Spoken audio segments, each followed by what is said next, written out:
नमस्कार, द्वीप दर्पण में आप सभी का स्वागत है। आइए एक नजर डालते हैं आज के मुख्य अंश पर। पुराने डोमेन से नए डोमेन का स्थानांतरण, प्रधानमंत्री विकसित भारत रोजगार योजना पर जागरूकता कार्यक्रम आयोजित, खंड स्तरीय कला उत्सव प्रतियोगिता का हुआ आयोजन। अब द्वीप दर्पण विस्तार से। अंडमान निकोबार प्रशासन ने अपनी आधिकारिक वेबसाइट और डिजिटल एप्लीकेशन को पुराने डोमेन andaman.gov.in से नए डोमेन andaman-nicobar.gov.in पर स्थानांतरित करना शुरू कर दिया है। अधिकारियों ने बताया कि यह प्रक्रिया चरणबद्ध तरीके से होगी, जिसमें अंतिम चरण कल निर्धारित होगा।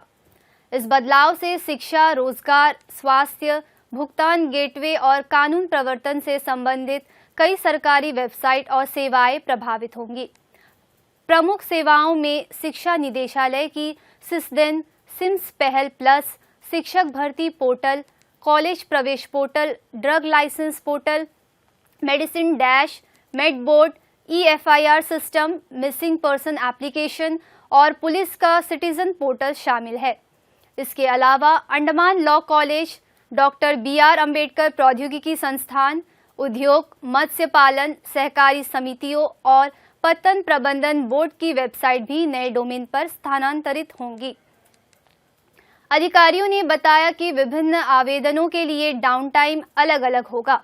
जैसे अंडमान लॉ कॉलेज की वेबसाइट 5 सितंबर की रात 8 बजे से 6 सितंबर की सुबह 8 बजे तक 12 घंटे के लिए बंद रहेगी, जबकि कॉलेज प्रवेश पोर्टल 24 घंटे के लिए बंद रहेगा। ई-डिस्ट्रिक्ट एप्लीकेशन 5 सितंबर की शाम 6 बजे से 7 सितंबर की शाम 6 बजे तक 48 घंटे के लिए उपलब्ध नहीं रहेगा। विद्युत विभाग की सेवाएं जैसे विद्युत, ऊर्जा पे, यूनिफाइड सोलर रूफटॉप पोर्टल और इन्वेंट्री एप्लीकेशन मैनेजमेंट सिस्टम भी इस दौरान प्रभावित होंगे। प्रशासन ने नागरिकों, सरकारी कर्मचारियों और संस्थानों से अनुरोध किया है कि वे अपने रिकॉर्ड और बुकमार्क्स को नए डोमेन andaman-nicobar.gov.in के अनुसार अपडेट करें। यह नया डोमेन केंद्र शासित प्रदेश के पूर्ण आधिकारिक नाम के अनुरूप है, जो डिजिटल प्रशासन में एकरूपता और स्पष्टता लाएगा। अधिकारियों ने इस आश्वासन दिया कि तकनीकी टीमें इस प्रक्रिया की निगरानी करेंगी और किसी भी समस्या का तुरंत समाधान करेंगी।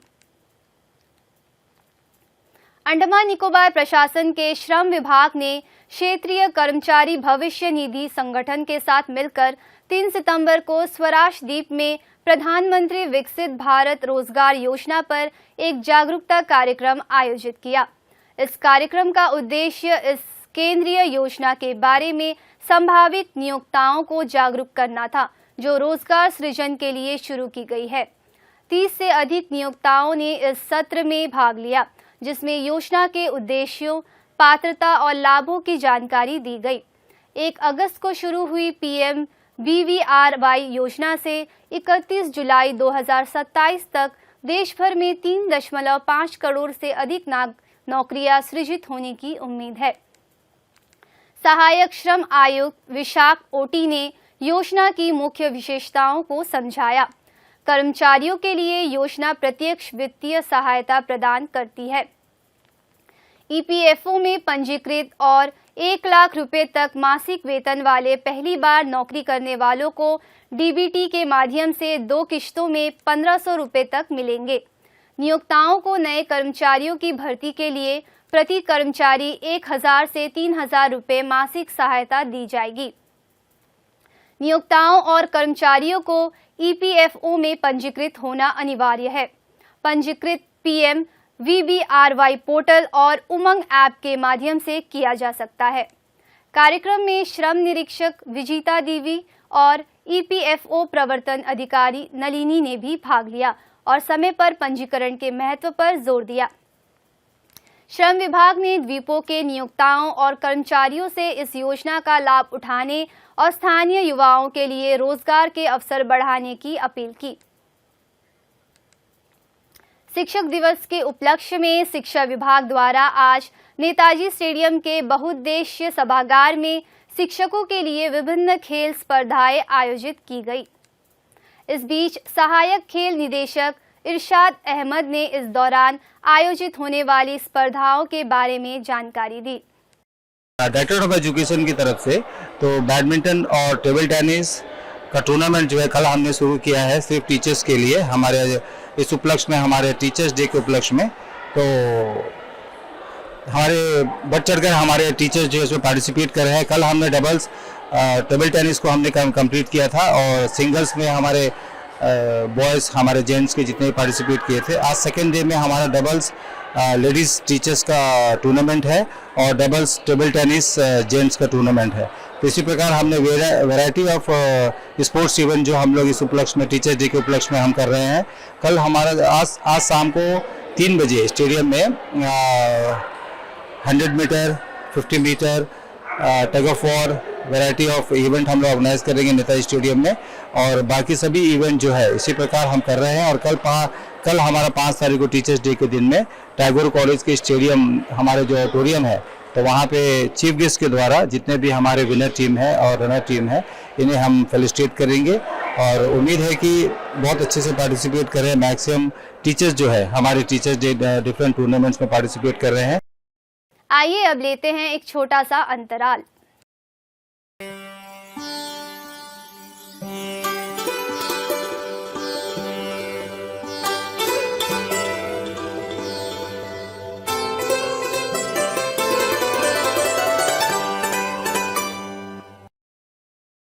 खंड स्तरीय कला उत्सव प्रतियोगिता का आयोजन कल ग्रेट निकोबार के कैम्बल बे स्थित सामुदायिक भवन में किया गया। इस रंगारंग कार्यक्रम में नृत्य, नाटक, गायन और दृश्य कला में छात्रों ने अपनी प्रतिभा का प्रदर्शन दिया। कार्यक्रम में अंचल अधिकारी बिंदु वर्मा, कैम्बल बे की प्रधान रामेश्वरी और राजकीय वरिष्ठ माध्यमिक विद्यालय विजयनगर की प्रधानाचार्य सुलेखा मुख्य अतिथि के रूप में उपस्थित रही। प्रतियोगिता में खंड के विभिन्न स्कूलों के छात्रों ने उत्साहपूर्वक भाग लिया, जो छात्रों की सांस्कृतिक जीवंतता और रचनात्मकता को दर्शाता है। इस स्तर के विजेता आगामी जिला स्तरीय कला उत्सव में खंड का प्रतिनिधित्व करेंगे।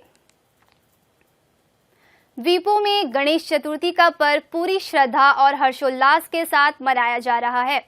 इस दौरान श्रद्धालुओं द्वारा भगवान गणेश की आराधना की जा रही है। इस बीच महाराष्ट्र मंडल में भी गणेश चतुर्थी के पावन अवसर पर विशेष पूजा अर्चना आयोजित की गई। इस पूजा कार्यक्रम में चिन्मय मिशन के आचार्य स्वामी शुद्धानंद सरस्वती ने भी भाग लिया। इस दौरान आयोजित विशेष पूजा अर्चना कार्यक्रम एवं भजन कीर्तन में श्रद्धालुओं ने पूरी श्रद्धा के साथ भाग लिया।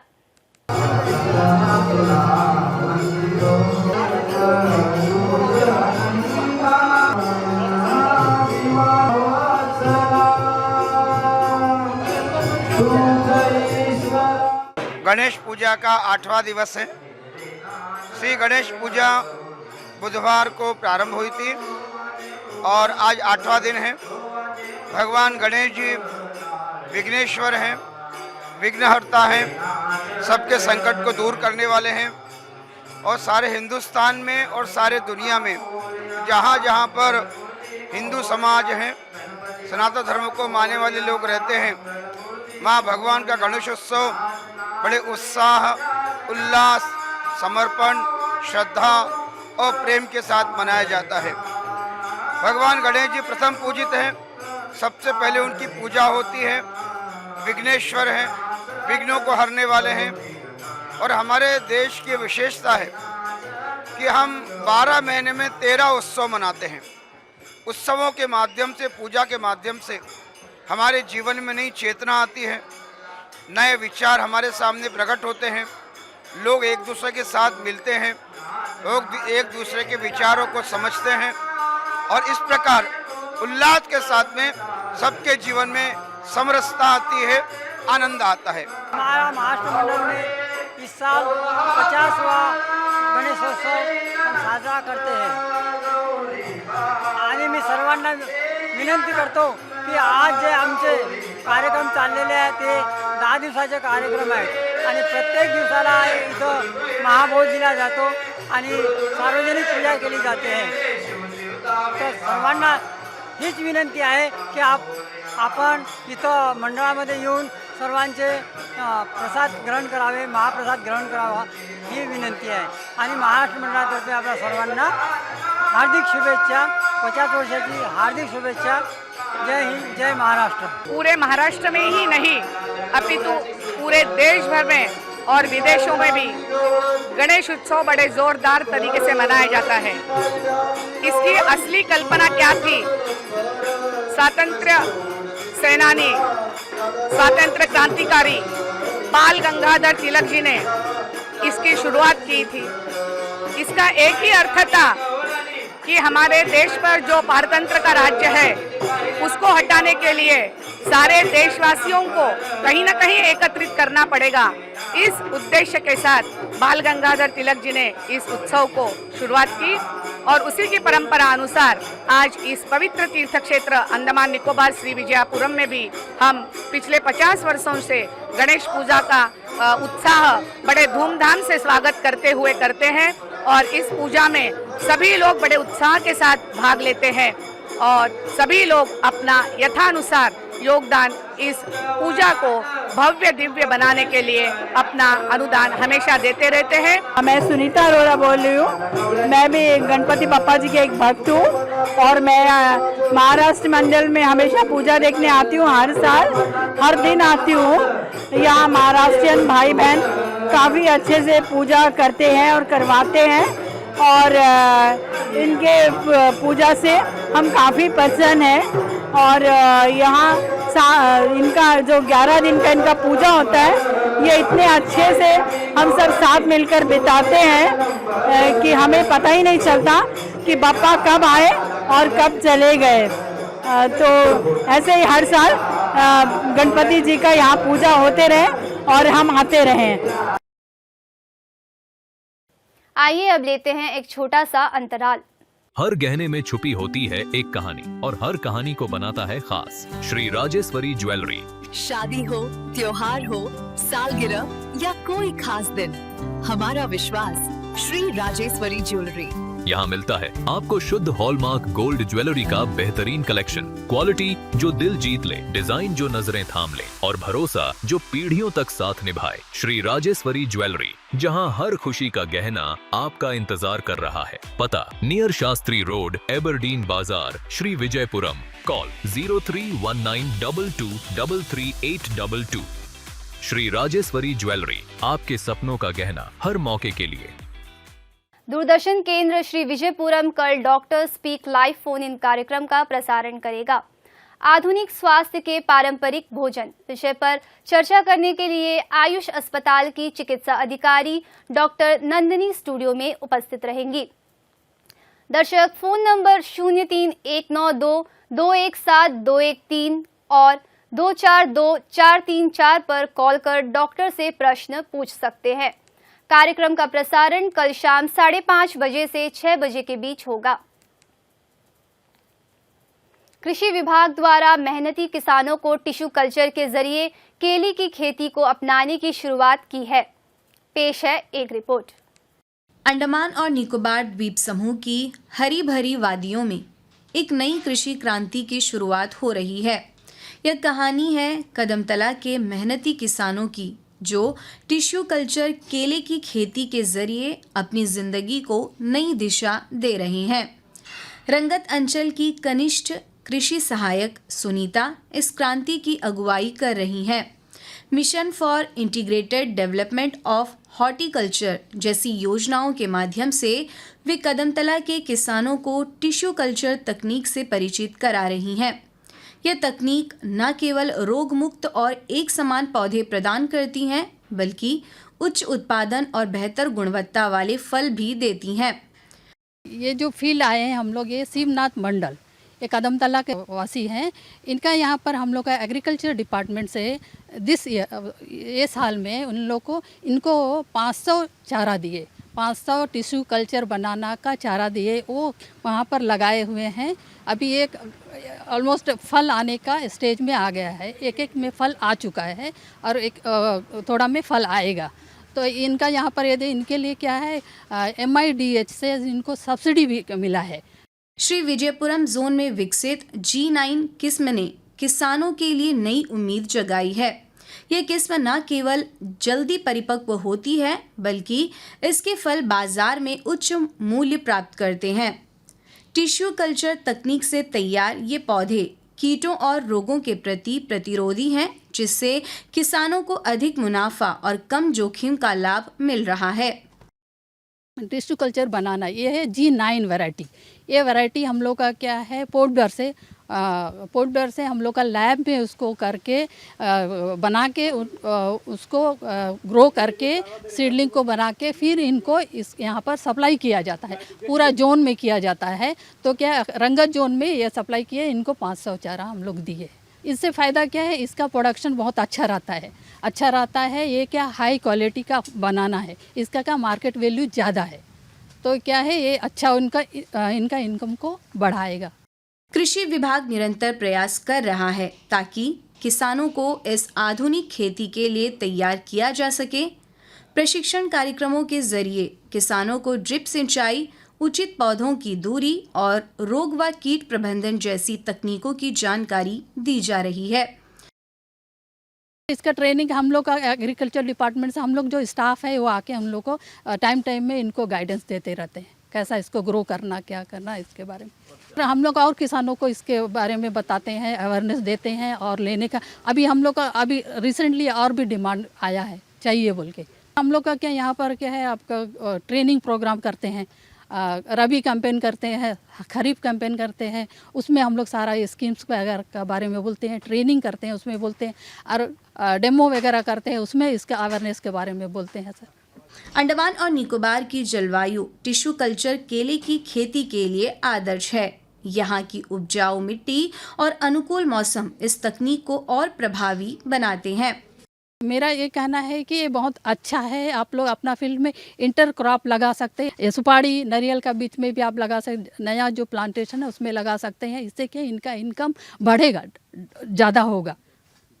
तो उसको क्या है, इंटर क्रॉप में यूज़ कर सकते हैं। आपको जैसे सुपारी में जो भी बेनिफिट मिलता है या नारियल में बेनिफिट मिलता है, तो साथ में क्या ये भी उसको सपोर्ट करेगा इनकम जनरेशन में। अभी हम लोग सीडलिंग वगैरह भी दिए, तो अभी फ्यूचर में और भी देते रहेंगे। अभी ये साल से स्टार्ट हुआ, तो इस साल हम लोग क्या स्पाइसेस में ब्लैक पेपर का सीडलिंग यहाँ पर दिए। यहाँ पर क्या हम लोग 1000 दिए, यहाँ का 3 किसानों को दिए। हम लोग 3 किसानों को दिए, उन लोग लगा रहे हैं। Mission for integrated development horticulture, ये क्या है, ये स्कीम क्या है, इसमें क्या हम लोग का किसानों को फ्रूट्स है, स्पाइसेस है, ये सब आइटम में क्या हम लोग सब्सिडी देंगे। 50% सब्सिडी है। तो क्या आपको जैसे इनका अभी हम बोलिए जो बनाना किए हैं, बनाने इसमें भी इनको सब्सिडी दिए गए। इसमें 87,500 करके पर हेक्टर है। तो इनको क्या है 0.2 का मिला, ठीक है। तो उसका हिसाब से उनको सब्सिडी इनको मिला। फर्स्ट ईयर 2 इंस्टॉलमेंट में मिलता है, 60% and 40%। First year and second year. First year में 60% का सब्सिडी इनको मिल चुका है। सेकंड ईयर का क्या है, अभी क्या है, इन लोग अभी नेक्स्ट ईयर हम लोग इसको भरेंगे। इसमें क्या है, भरने का ये है कि इसमें 80% रहना, सर्वाइवल रहना, तभी हम लोग 4th ईयर का वो कर सकते हैं। सेकंड ईयर का 40% का भर सकते हैं। तो नेक्स्ट ईयर हम लोग इनका है, तो हम लोग नेक्स्ट ईयर का भर दिए। तो इसको नेक्स्ट ईयर इनका मतलब ये साल में इनको 40% अमाउंट मिल जाएगा सीधा डायरेक्ट उसका अकाउंट में। ये MIDH का, ये फ्रूट्स का ऊपर है। पेरिनियल है, पेरिनियल बोलने से मैंगो है, मैंगो आपका सपोटा, ये सब चीज़ में भी है। उसमें क्या है, आपको 67,500 कुछ पर हेक्टर करके सब्सिडी है। तो भी वो भी सेम वही है, 60-40 का रेशियो में है। तो एक कर सकते हैं, लेकिन इसका एलिजिबिलिटी 0.1 से कर सकते हैं। टिश्यू कल्चर केले की खेती कदमतला के किसानों के लिए नई संभावनाएं लेकर आई हैं। यह न केवल उनकी आर्थिक स्थिति को मजबूत कर रही हैं, बल्कि उनके आत्मविश्वास को भी बढ़ा रही है। कृषि विभाग की योजनाओं और कनिष्ठ कृषि सहायक सुनीता जैसे समर्पित अधिकारियों के मार्गदर्शन से किसान इस अवसर का लाभ उठा रहे हैं। मेरा खेती में मैं 500 टिश्यू कल्चर बनाना हम लोग गाड़ा है। इतना छोटा 2 इंची 3 इंची साइज का चारा दिया था मेरे को। अभी तो फल देने वाला हो गया, करीब 40-50 गोद भी निकला है। और आगे भी इसमें हम शामिल रहेगा और 500 बनाना के लिए बोल भी दिया। बाकी तो इससे फ़ायदा थोड़ा जास्ती होएगा। वो तो हम लोग के ऐसे कच्चा सब्जी खाने का केला गाड़ा था और चीना केला गाड़ा था, फिर खट्टा चंपा में तो फ़ायदा होता था, लेकिन इससे अच्छा ये टिश्यू बनाना में फ़ायदा है। सरकारी सब्सिडी मेरे को एक केला से टिश्यू कल्चर से मेरे को दिया 9,375 रुपये। कृषि विभाग ने किसानों से अपील की है कि वे इन योजनाओं का लाभ उठाएं और टिश्यू कल्चर केले की खेती को अपनाकर अपने भविष्य को उज्जवल बनाएं। अधिक जानकारी के लिए अपने नजदीकी कृषि कार्यालय से संपर्क करें। आइए अब लेते हैं एक छोटा सा अंतराल।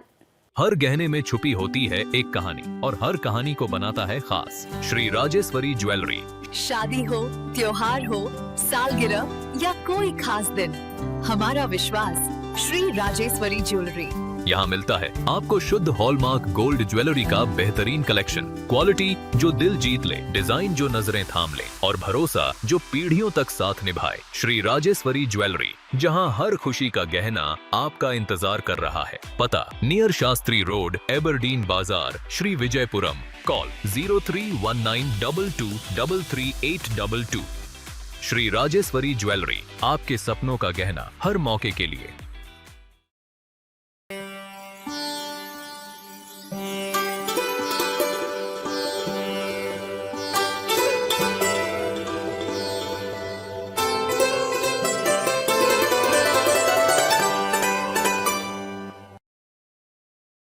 गुड समारितन क्लब तथा अनिम्स के संयुक्त तत्वावधान में कल संतोष कॉलोनी के सामुदायिक हॉल में एक चिकित्सा शिविर आयोजित की गई। गुड समारितन के अध्यक्ष रिचार्ड बार्टन ने इस शिविर की अध्यक्षता की। इस शिविर में विशेष अतिथि के रूप में वार्ड संख्या 19 के पार्षद वेट्रीवेल, वार्ड संख्या 23 की पार्षद राधिका धीरज, वार्ड संख्या 20 की पार्षद Pandi Selvi, police public friends association के पांडी कन्नन, अनिम्स के junior resident doctor Pavan, intern doctor Vaishnavi, NPCB की पार्षद के जमसीरा ने भाग लिया। पशुपालन एवं पशु चिकित्सा सेवा विभाग ने कृषि प्रौद्योगिकी प्रबंधन एजेंसी और केंद्रीय द्वीपीय कृषि अनुसंधान संस्थान के सहयोग से 30 और 31 अगस्त को दक्षिण अंडमान के हाम्फ्रीगंज ग्राम पंचायत के इंदिरा नगर में डेयरी मवेशियों का वैज्ञानिक पद्धति से पालन एवं प्रबंधन पर 2 दिवसीय प्रशिक्षण कार्यक्रम आयोजित किया। इस पहल का उद्देश्य दूध उत्पादन में वृद्धि, पशु स्वास्थ्य में सुधार और डेयरी किसानों के लिए स्थायी आजीविका को बढ़ावा देना था। कार्यक्रम में 37 डेयरी किसानों ने भाग लिया और आधुनिक पशु प्रबंधन पर विशेषज्ञ मार्गदर्शन प्राप्त किया। प्रशिक्षण के दौरान पशुपालन एवं पशु चिकित्सा सेवा के संयुक्त निदेशक डॉक्टर अजय वर्मा, केंद्रीय द्वीपीय कृषि अनुसंधान संस्थान के प्रधान वैज्ञानिक डॉक्टर प्रकाश बाला, संस्थान के वरिष्ठ वैज्ञानिक डॉक्टर पी पेरुमल, पशु चिकित्सा अधिकारी डॉक्टर सुभाष पालवे, पशुधन फार्म परिसर डॉलीगंज के वरिष्ठ पशु चिकित्सा अधिकारी डॉक्टर सतीश कुमार, मंगलुटान के वरिष्ठ पशु चिकित्सा अधिकारी डॉक्टर लाहले निनाद साहेब राव, वरिष्ठ पशु चिकित्सा अधिकारी अब्दुल मजीद, वरिष्ठ पशु चिकित्सा कंपाउंडर और शबाना कुलसुम ने पशुपालन के विभिन्न पहलुओं पर चर्चा की। इंदिरा नगर में लगभग 236 मवेशी और 50 डेयरी किसान हैं जो स्थानीय अर्थव्यवस्था में प्रतिदिन 800 से 1000 लीटर ताज़ा दूध का योगदान करते हैं। प्रशिक्षण ने किसानों को दक्षता और उत्पादकता बढ़ाने के लिए वैज्ञानिक तरीकों से लैस किया। ग्राम पंचायत हाम्फ्रीगंज की समिति सदस्य कविता देवी ने गांव में कार्यक्रम आयोजित करने के लिए पशुपालन एवं पशु चिकित्सा सेवा विभाग की सराहना की। अंडमान लोक निर्माण विभाग द्वारा पेड़ों की कटाई और छटाई किए जाने के कारण शनिवार 6 सितंबर को सुबह 8 बजे से दोपहर बाद 2 बजे तक शिव मंदिर, जापान रोड, राम मंदिर, जवाहर सरोवर तथा अनिटको मिल्क प्लांट आदि क्षेत्रों में बिजली की आपूर्ति बाधित रहेगी। और अब मौसम। निकोबार द्वीप समूह में 6 सितंबर को 1 या 2 स्थानों पर 7 से 11 सेंटीमीटर तक भारी वर्षा होने की संभावना है। अंडमान निकोबार द्वीप समूह में 1 या 2 स्थानों पर 30 से 40 किलोमीटर प्रति घंटे की गति से तेज हवा के साथ गरज के साथ छींटे पड़ने की संभावना है। 7 सितंबर को अंडमान निकोबार द्वीप समूह के 1 या 2 स्थानों पर 7 से 11 सेंटीमीटर तक भारी वर्षा होने की आशंका है। मछुआरों के लिए कोई विशेष चेतावनी नहीं है।